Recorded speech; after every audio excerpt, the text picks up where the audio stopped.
And so let's start with understanding what responsible gambling is. So I'll be starting with Mr. Emmanuel Sisi. What do you understand personally? What do you think responsible gambling is? Before I make any intervention, I don't know why this conference is mistreating my last name. Nobody mentions my last name. It's very important to apologies. It's because I do not want to murder your last. Yeah. Let me try. They've been let me try my last name every single time. And I love my name. Okay, let me try. Mr. Emmanuel Sisi Queno. Queno. Oh, yeah. Thank you. Thank you very much. In Ghana, what we have done over the past and continue to do is to encourage punters to play responsibly.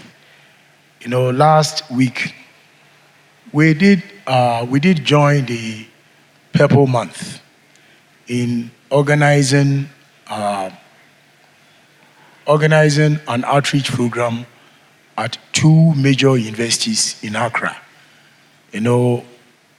We have realized that over 76% of our youth are engaged in gambling. In the past, maybe 20, 25 years ago, you see people walking to small lotto kiosk. At that time, there wasn't any sports betting. And then they will go and then buy or purchase lottery, tickets. Things have changed.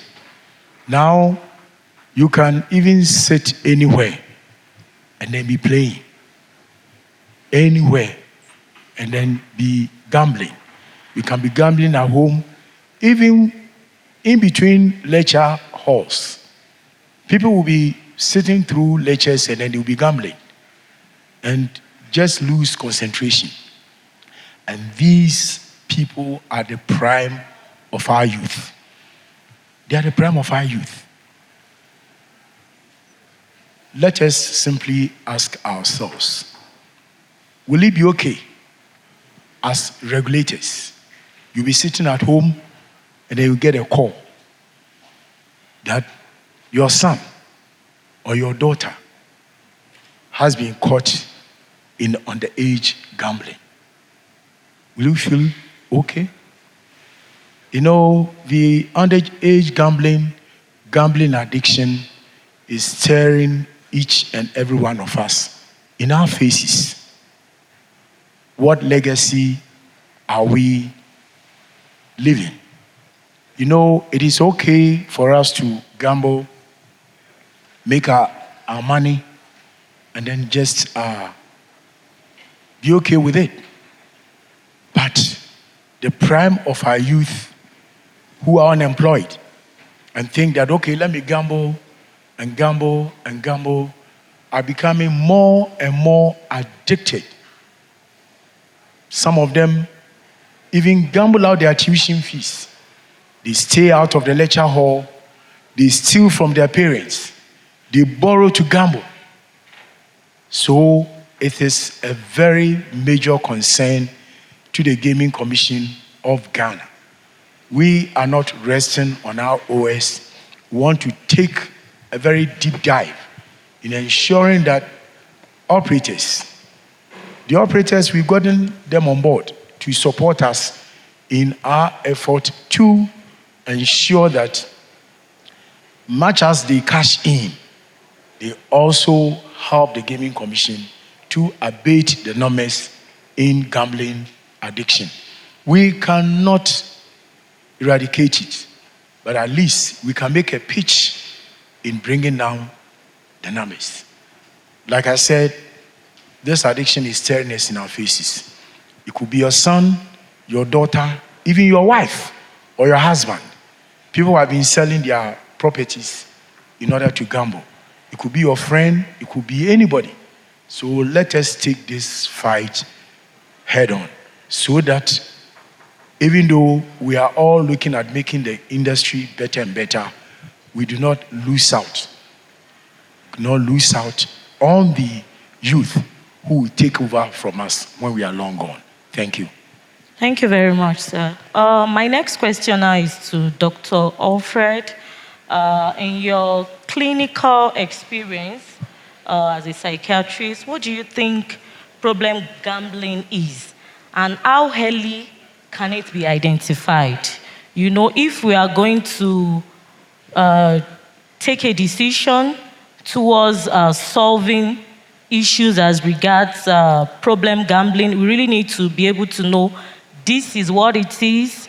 And then I think, like people say, it is better to detect something early, and then that way it is easy to be able to resolve it or find solution to it. So how do you think, okay, firstly, what is problem gambling in your own experience? And then how do you think we can detect early? Thank you. Thank you very much for the question. My name is Dr. Alfred Gitonga. I'm a consultant psychiatrist, and I apply my trade in Nairobi, where I have been dealing extensively with youth and individuals of all ages affected by problem gambling. So problem gambling, in my experience, is when somebody is unable to limit their extent of involvement, and as a consequence then develops mental health problems that can be trailed back to their involvement in the habit. And what I've seen in practice over the last 6 years since I got into this field is that many of the youth are developing mental health problems. They're developing physical health problems like gastric ulcers and hypertension. Then we have relationship issues, we have financial burdens, and then those who are in school and who are young go into truancy, and we have the ones who are in employment have employment-related problems like absenteeism and presenteeism. And those who are in school have truancy and poor performance and poor grades and dropouts. And finally, some have also evolved into criminality. So they are involving themselves in criminal activities to obtain money to participate in gambling. So in answering your question, allow me to just go back to the cradle. The biggest problem with the recreational risk-taking is addiction. Without addiction, there is no problem. There are people who are able to participate in gambling and develop no consequences that would affect their health or their finances or their occupation in any way. Those are called recreational risk takers, and we have no problem with those ones. The ones we have a problem with are those to whom participation in the activity of gambling has become what they are preoccupied with. And in Kenya, most of the youth are unemployed. We have figures of 35 to 40% of youth unemployment. We have 31% of them who are underemployed. They would like to work more hours, but they cannot get work that covers 40 hours a week. And those who are not in education or employment, the population has risen to the upper 30s, 35%. And these idle youth have taken gambling as a source of income. That's where we got it wrong.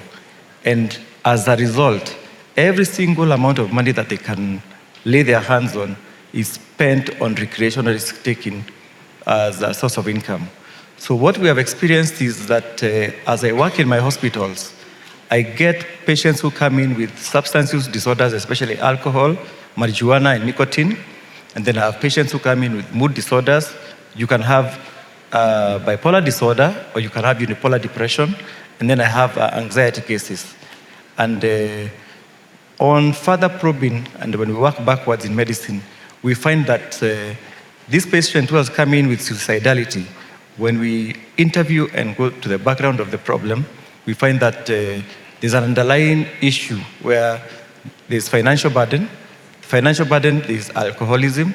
Alcoholism, then what was the source? The gambling behavior. So we have very high numbers of problem gambling in our country at the moment. And if I was to give you a figure, is that the stated number is that a study done within the last 1 year, in 2023, gave us an 11% prevalence rate amongst the 15 to 24 age group. And it is worrying. Thank you very much. And let's look at the level of awareness. You know, especially in Africa. My next question is to Mr. Peter. I'm trying to pronounce the last name, please pardon me. if I do not pronounce correctly, Mr. Peter Kesilwe. No, that is Okay, Yes, so let's look at the awareness. Do you think we have gotten to that point where we can say the awareness level in Africa is commendable? That's one question. I will be giving 2 questions in one because we are trying not to overspend time. And then number 2, do you think, especially coming from the regulators part, that regulators in Africa have enough facility, they are better equipped to take care of these issues? The awareness, do you think it's commendable? Do you think we can do better? Then how else do you think we can go about it? Then do you think we have the facility, especially as regulators? Thank you. No, thank you very much. I'd say some regulators are making strides, but the truth is across Africa, many regulators are under-resourced to undertake some of this awareness. So as regulators, we are still playing catch-up. We are still playing catch-up. I think we need to do more research, because then awarenesses have to be driven by evidence-based, not just going to the public doing all this awareness, so that the messaging that we put out there to the members of the public is evidence-based.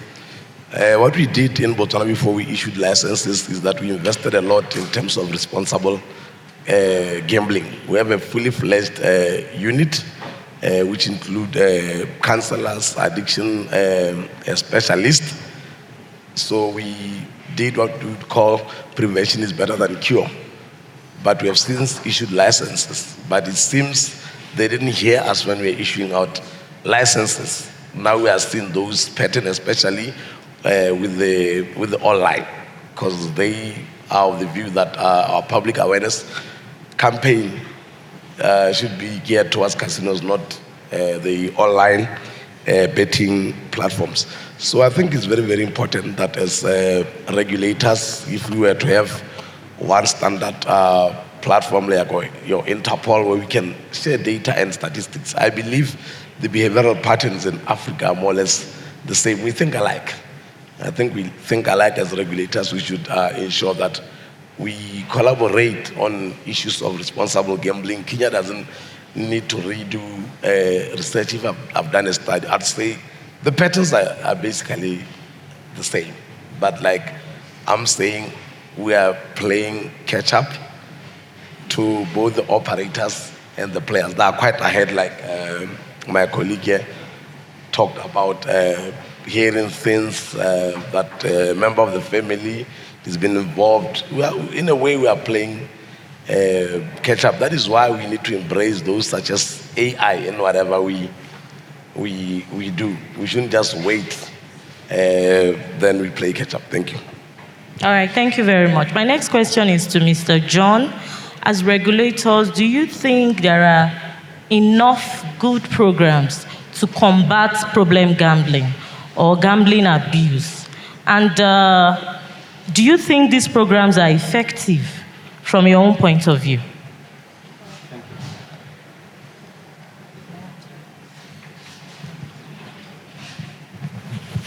Thank you. I think just for a point of clarification, I'll give you my perspectives, not from a regulator perspective, but more from the operator side of the spectrum. Do we have programs going on? Are they effective? Yes, we do. You know, the question that a lot of people like to ask is, are the operators even caring? You know, do they even care for their punters? And I can tell you, I can assure you that there's actually a very good balance right now that we are seeing coming across ethical pursuit of profits. You know, it's not just profit for the sake of profit, but there's got to be a really good balance in there. Currently in Kenya, we've had a really massive conversation going on. Everybody's been talking about responsible gambling. It's a conversation that started off online, but it's taken a life of its own. Because then everybody in society, everybody in the community has one experience or the other with betting in one form or the other. Now, moving from that online conversation, then the regulator stepped in. And the regulator came in and said, listen, guys, we need to get onto the same room and have a conversation. And out of those discussions was born a campaign that is, it's dubbed Chukua Control Campaign. And the Chukua Control Campaign that is actually pushed by the BCLB, the Kenyan regulator, the regulator says, this is where we want to go. We need to actually make sure that we protect our public. We actually do give people the opportunity not to get exploited. And the operators joined on that, and the operators have actually supported that initiative in a massive way. I mean, right now we've seen the BCLB has now a call center that's going to be, running in the next couple of days, and that is actually sponsored by the operators themselves. There's been a lot of programs where the regulator is going out for, education purposes to teach people, and these are all supported by the operators. The operators are coming in and, giving different things that actually it's bringing people together, creating a forum to actually teach them how now to take control of the betting aspect. Now, when you go back and now look at it now from the operator side, there are a couple of things that operators are actually doing that ideally help to bring everything into perspective. I see a lot of the operators have set up tools, just within their own platforms that allow them now to identify and respond to, responsible gambling issues. We've seen a couple of them have simple tools that actually allow the punters themselves to self-exclude. There's one aspect of self-exclusion, and then there's also the question of somebody says, I don't want to do this now for the next 6 months. And that's allowable. All the operators actually do allow a punter to do that. And then besides that, there's also a timeout function. Because again, punters will tell you, at that point, he was really pissed off. I really don't like this. It's not going the way I want it to go. Can I, self-exclusion, press the button, send the email, do whatever you need to do. And then 1 hour later, the guy comes back and says, actually, I think now I've calmed down. Now I feel better, I can do it. So these are all tools that are provided for the punters to be able to do that. I see some of the operators also have gone a step further because then we try and educate people and say, you must understand that betting, gambling, however you want to look at it, it's not a source of income. This is not a livelihood. This is entertainment. It's like going to a restaurant. How much do you want to go there and spend? How much do you just want to allow yourself to be able to use at that particular point? But then we see other punters who go further, and instead of actually making it the entertainment that it's supposed to be, they've gone and created even bots, using AI and everything, just to be able to try and make a bit more money out of that. So what our guys, our operators have also done is even create on your site some pop-ups that allow you, to tell this person, hey, now you've been here for too long, you need to take a break. Besides that, there's support that has been offered. And this support, I see a lot of guys now have, the self-help, lines where you can call in and say, this is what I have. So it's handled on 2 levels, internally, and then if they're not able to drive it in the direction that is satisfactory, then they hand it over to a third party who then has proper counselors, and all these guys, to just help the punter to go through that whole phase. And then, of course, our membership is not just online. We've got also guys in the casino, and you have people walking the floor, just look and see. It's easy to see a guy who's sweating on the floor of the casino, and have that simple conversation with them and say, hey, maybe, do you want to take a break? Do you feel like, can I offer you a meal? Let's go. It's easy to follow through. So yes, we've got a lot of tools that have been deployed, and they're actually working. but it's working only and only if, this is done with close collaboration with your regulator, and also a very good understanding. And I truly appreciate the fact that we've got a doctor on this panel, because then that's the other spectrum that is almost always ignored. But at least now you get to understand the psychology of the punter, the regulations around it, the marketing around it, and all these things put together are actually working and bearing fruit. Thank you. So I'm going to be asking Bingpe now from the operator's side. I know he has answered most of the questions, but practically, do you think operators really care about problem gambling? Sometimes we feel that, they are all about the money, they want to make money and they don't care. I know in Nigeria, sometimes for you to get license, you need to be able to show your programs, your plans, and now Oyo State Gaming Board is now introducing mandatory problem gambling trainings. And then it looks like they are just doing it because, we need to get license, we need to do renewal. I want to know, especially, as the former Executive Secretary of Association of Nigerian Bookmakers, and now you are also in the operator, you've worked with different operators. Practically, do you think operators care, or they are just doing it to get license, to renew license? Thank you, Jumoke. Okay, I can maybe speak first from the perspective of being the head of the Operator Association, prior to joining PowerTech. And from my experience, I would say, truly operators care about responsible gaming. And I say this because even in Nigeria, prior to leaving, there's this organization dedicated to problem gambling being heavily supported by the Operator Association. Literally, that organization was set up together with the Operator Association. And now I'll speak specifically on PowerTech. Like we said, we are the brand owner of Bet Power, operating across 17 markets in Africa. At the core of our corporate mission is making betting friendly. And what that means is that we make sure that our operations is conducted in an ethical and responsible manner. He mentioned a lot around tools, so we have all those self-help tools as well in Bet Power. And I must say that a lot of what we've done in Bet Power, in RG, prior to regulations even coming up in some markets. So beyond responsible gaming tools, we've also done a lot in terms of support. That's for those who find themselves in problem gambling. Like, for example, Fountain of Hope is a counseling partner in Kenya. We have Heart to Heart in Uganda. We have Tranquil and Quest in Nigeria. We have the Mani Rehabilitation Wellness Center in Rwanda. And I can count on and on and on.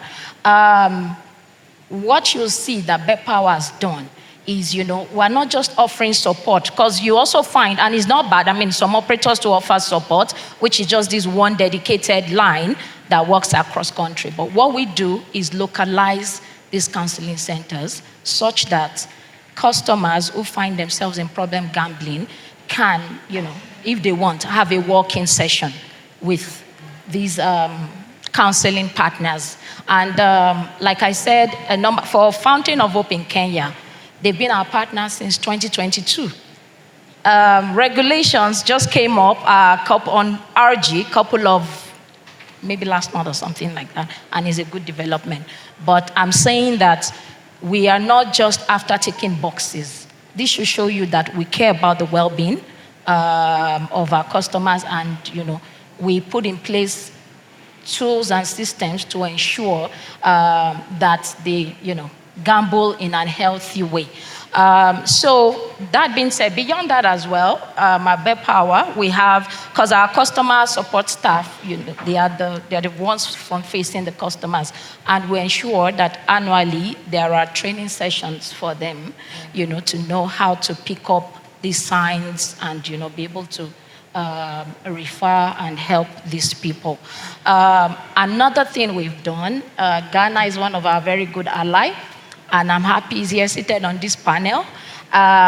With Ghana as well, we help them set up a dedicated RG line as well with the regulatory authority, for calls on maybe whoever is also going through problem gambling can call in and things like that. So we're very much aware of, the need for collaboration, especially between the operators and the regulators. Peter mentioned something that, a number of regulators actually might not be well funded to be able to do much in terms of art. We recognize this. And example is, like I said, what we've done with Ghana.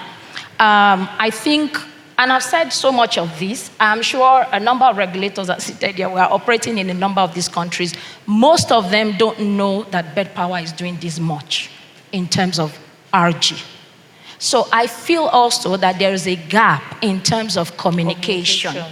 Because what you see is there's this public outcry about, the gambling operators are just getting money they're not doing nothing. And then you don't have our regulators being able to defend the industry. It's reactionary. And then it's like we make these regulations as if the operators, are like these criminals that you need to put in. When, in all honesty, what we should be doing is sharing more information, regulators working closely. And I say that, I keep emphasizing that there has to be intentionality on the part of the regulators to work closely with the operators. We are allies. We are actually not enemies. What you will find is operators are very happy, to support and even come up with ideas for the regulators, either in ways to properly regulate or things that we can do to also help in terms of RG. And, operators are willing to come together to fund things like that. We know, in some countries, example Kenya, there is AGOC, that is the association. That's a good platform for, collaboration between the regulators and operators. You have in Nigeria, you have in some other countries. I just feel that regulators need to be in that space where we are not seen as the bad guys, where regulators are interested truly in understanding what we are doing, so that when questions come up around, or public perception around these things, we are not quick to react, to sanction, not knowing what, operators are even doing in that space.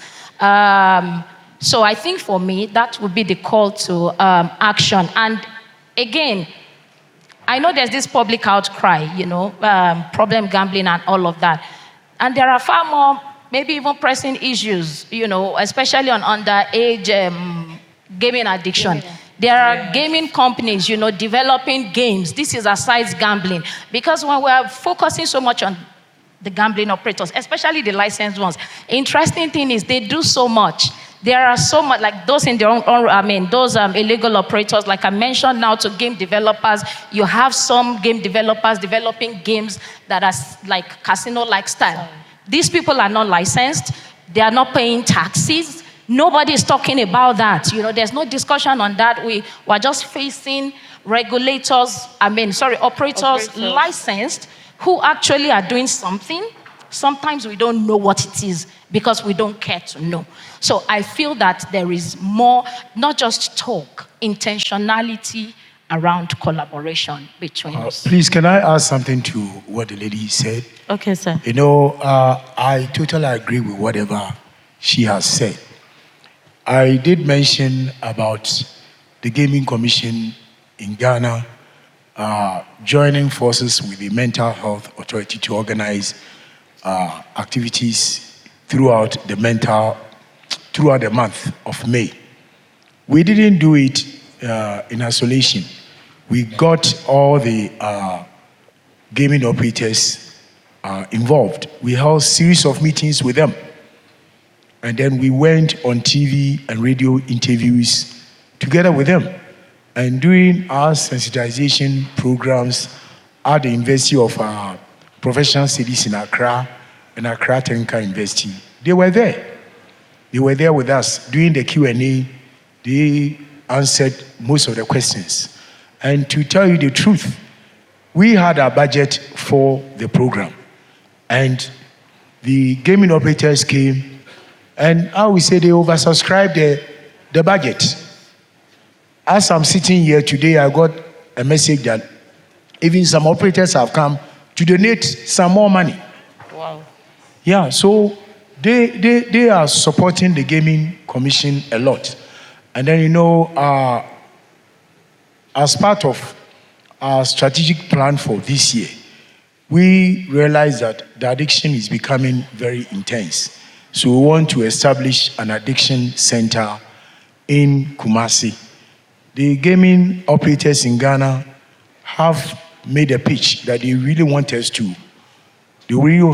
help the Gaming Commission to establish that center to treat and rehab people who are addicted to gambling. So we are not being left alone.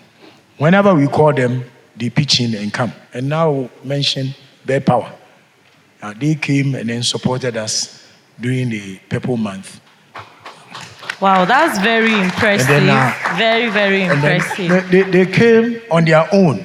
They did the first, and then they also joined the entire operators when they were making a donation. So I will not let them just come and then look for license. Whenever I need their help, I will go be on their neck so that they help in our fight to bring the numbers down in gambling addiction. Thank you. Thank you very much. It's actually very impressive to know that operators are doing so much. It seems like the issue is we do not have so much publicity around it, so people do not know. So this is quite very impressive. I've also learned more about how much operators are doing. Now, we're already talking about tools, we're already talking about solutions. Now, my next question is to Doctor. How do you think the gambling industry can collaborate with mental health professionals so that they can support maybe players that already have these issues, or how they can work with players who have not gotten to that spectrum yet? How do you think both industries can collaborate? Thank you very much for that question. Firstly, let me echo that the West African side is doing so much better than the East African side as far as collaboration. Kudos to West Africa. Collaboration between and East Africa. The regulator and the providers. And I can see that if BetPower operates in our region here, then why are you not supporting us, the providers, as you're supporting those in West Africa? That's a question.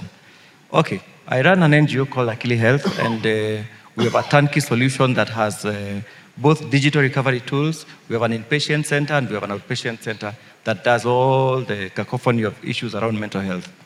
So, for the last 8 years, I have approached our gambling providers to at least partner with me in providing solutions for the suffering youth and at least have a collaborative approach to this issue, which is prevalent and it is known now. And to be honest with you, to tell you the truth, that I can hardly reach these people. Their emails go unanswered. They have never come to support any treatment or preventive program. And it's good that they're here today so that if I'm lying, please stand up now and own up to show how much you have done to assist your customers. And sorry, I was not shaming anybody. So what could be done? What could be done? Because I run the responsible gambling program, and we have a website where youth are redirected from different websites of gambling providers, and they come directly to me and to my WhatsApp group, which is here with you. I can show you that I have more than 200 youths reaching out per day, some suicidal, some having lost everything, and they cannot afford the treatment services that I offer. So I only give them self-help tools on my applications where they're able to self-diagnose, and then they can get free AI chats and probably a very cheap counseling session for psychological first aid. We have partnered with the Kenya Red Cross, and they have an emergency hotline number where they are redirected for professional care. And I do what I can with the little that I have. I wish the industry supported me more. Okay, so we have reached out to the regulator, and the regulator at some point stated that their hands were tied and they have nothing much they could do in terms of getting us support from the gambling industry that operates within this region for things as regards prevention, research, and education. So what could be done? This needs a collaborative public health effort that comes out of an ethical corporate strategy, which means that the CSR activities that the betting companies are undertaking, let them have a feel of the suffering of their customers to the point that they change their strategy. Instead of supporting football matches and supporting advertisements on radio and other issues like those, have a human heart to know, and if you need the statistics, have them, that the downstream effects of your product is suicide and death and suffering. And there's somebody who is willing to assist you clean up your mess. And we doctors have to work under the Hippocratic Oath, which means that we do no harm.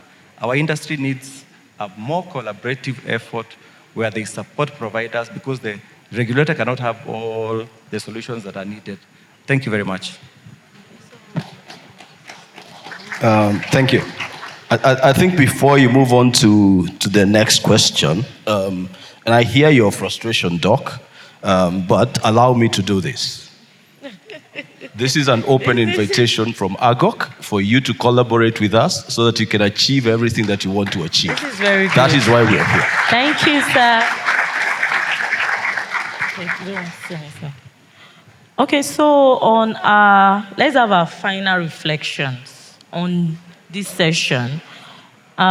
In one, either a solution or awareness or a policy, what do you think we can do to improve player protection in the African gaming market? So let me start from Mr. Emmanuel Sisi Kwano. Did I get it right again? Thank you.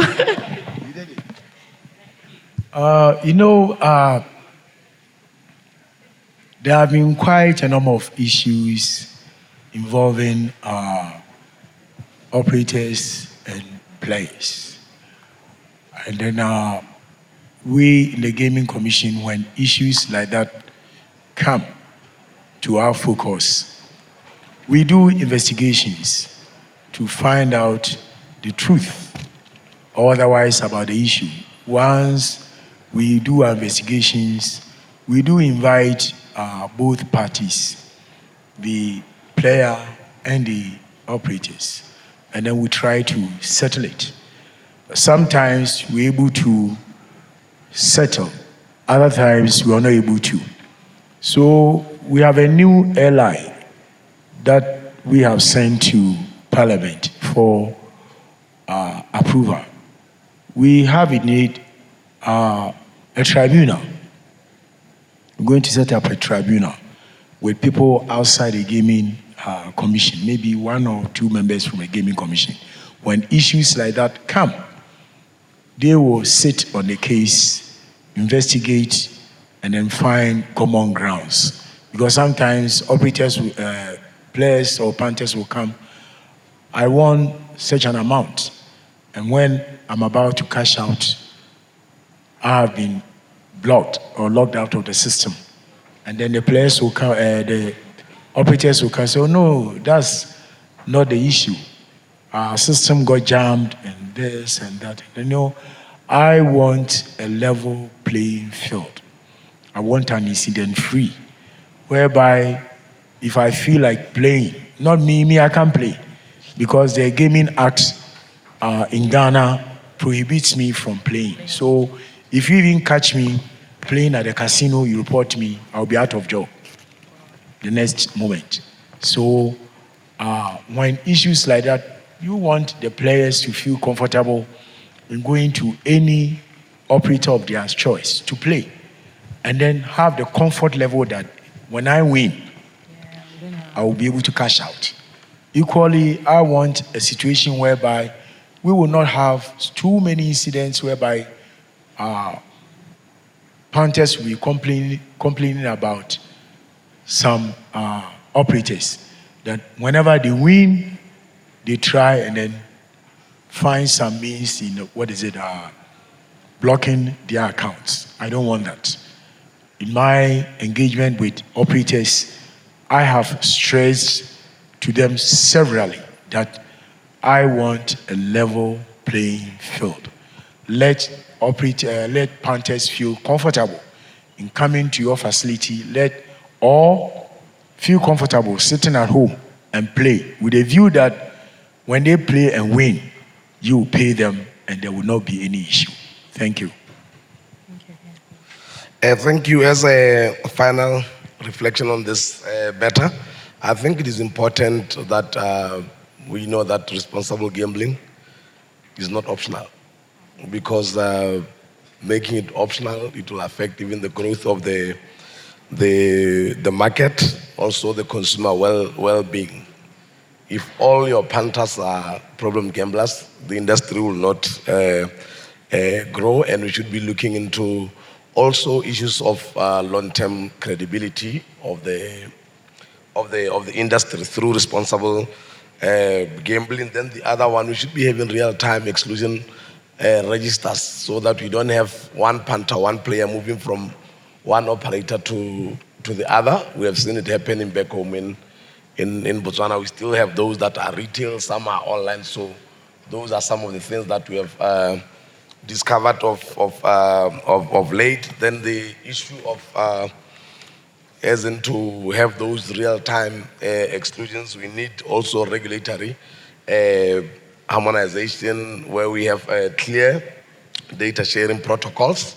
For example, I border Namibia, I border South Africa, I border Zimbabwe. So South Africa is 30 minutes drive. You bend them in Botswana, they just go to South Africa. I think continent-wide self-exclusion system, and we also need in our respective countries where we have operator systems integrated with national ID system. I think that is one that as regulators we need to lobby it across, because of this stigmatized industry, for one, to be linked or integrated with the national identity system. They'll keep saying it's a security risk. I know for them it will be easy because the chairman is the general, so I think for them it will be easy. Thank you. Thank you. So I think for final thoughts, the important thing as I see it is we've got to stop winking in the dark. You know, it's me, a guy, trying to wink at a chick, and I'm doing it in the dark. I know what I'm doing. She has no clue what I'm doing or what I'm trying to achieve, or the chick is trying to wink at the guy in the dark. For us as operators, it behooves us to actually put out a bit more communication on what we are doing, centralize a lot of the things. And I'll take this just from the example of the Association of Gaming Operators in Kenya, where now we have seen a revamped, renewed association where everybody has actually joined in and joined forces. And this now gives everyone in the industry, uniformity in their approach, in their drive, the desired approach. Where do we want to go? What do we want to get at? How do we even handle our punters? Because then that way, you can find that it's easy to roll out a set code of conduct that then everybody adheres to. So then you're even able to publish out and say, if these people, operators, do not, for example, show on their website this seal, this logo, then they've not gone through a set of checks that allows them now to say, actually, we do subscribe to this. We are part of this organization. And these are the rogue operators, that Bimpe was talking about. And we've got to weed that out as well, so that then the regulated, the guys who comply, do not suffer the work of people who are actually just rogue operators out there. I mean, I've seen, like even in Kenya, we've got the example where the regulator clamps down on everybody else, and then there's all these offshore guys rolling out whatever it is that they're rolling out, and the customers will just run to them. Yet, the guys who are paying you your taxes, the guys who are actually complying, the guys who are actually following through what needs to be followed through, end up suffering, losing their customers, and they're the ones trying to do things in the right way. So I think also on the side of the regulator, this is the one thing that I see they're doing quite a lot. I'll give you an example. Even here in Kenya, I think it was like about a month ago, they did actually shut down using the Communications Authority, and they sent out a letter and said, hey, at least 1, 2, 3, up to 50 of these guys, these are unregulated guys, so these guys needs to be shut down. So as operators who are regulated, who actually subscribe to this, then let us be the whistleblowers, for some of these guys, because then this goes to a long way in ensuring player protection. We've all agreed and aligned on how things will be done, and then some guy from somewhere just walks in, rocks up and wants to do things illegally. The responsibility is on us to ensure that we drive that conversation on player protection. Also, the other important thing that will be done is once you've gotten everybody on one forum, in one room discussing, then now involve the people in the sector, to actually formulate policy and how this is going to affect the players. Because we see sometimes policy is formulated in exclusion at the point that, the operators are being asked to participate is the tail end of the discussion. But if this happened from the start, we've got, a lot of experience. I see, and I'll take the case of, my friend here, where, one operator will be in several countries, and they're able to share their experiences across, just different jurisdictions. And out of that, then you can roll out something solid that ensures continued, sustained player protection for your country. Thank you. Yeah. Well, just in addition to, they've said a lot of things. I'll only like to add that, in addition to all these beautiful plans and everything we're talking about, like I said, there's that gap in publicity that's putting out there what it is that we are doing, either in terms of partnership with the regulators. So there is need to push out.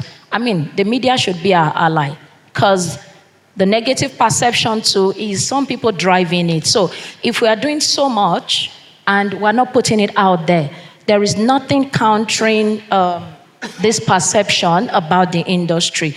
Exactly. So it's important that that's at the top of what we're doing. So we need to drive, news out. I know in Nigeria, there is a local newspaper that has this column dedicated weekly to what's happening in the gaming industry, So if we can have something like that across markets, that way the public to stay informed on what's ongoing in the market. Thank you. Doctor? Okay, ladies and gentlemen, in bottom line oriented companies, business model optimization is key.